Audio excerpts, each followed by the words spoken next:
जानो रे भाई जान लो रे, जानो रे भाई जान लो रे, अपनी नगरिया के चिन्ह जान लो रे, अपनी नगरिया के चिन्ह जान लो रे।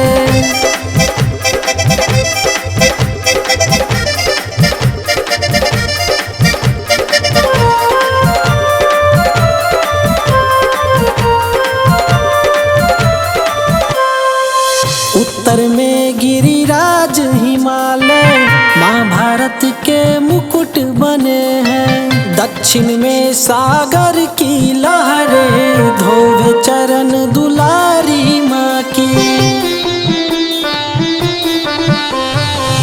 उत्तर में गिरिराज हिमालय महाभारत के मुकुट बने हैं, दक्षिण में सागर की लहरें धोवे चरण दुलारी माँ की।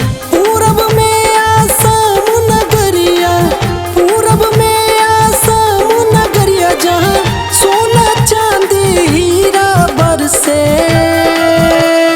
जानो रे भाई जान लो रे, जानो रे भाई जान लो रे, अपनी नगरिया के चिन्ह जान लो रे, अपनी नगरिया के चिन्ह जान लो रे।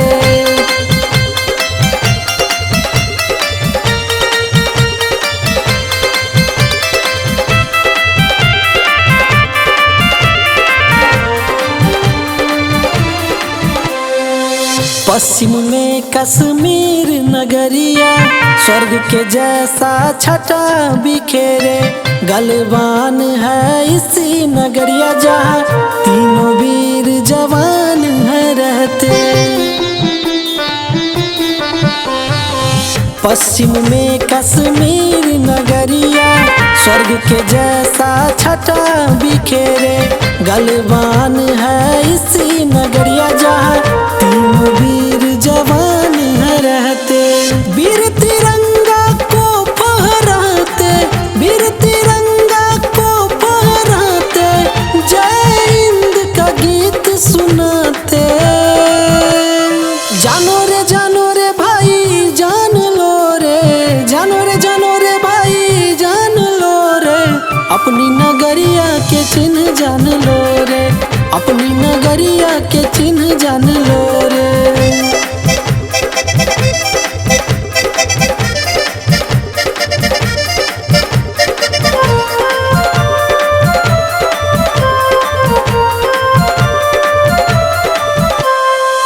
ब्रह्मपुत्र की पावन धारा भारत के जन जन में बसा है, अरुणाचल की चंचल किरणें जो हिंद के कण कण में समा है।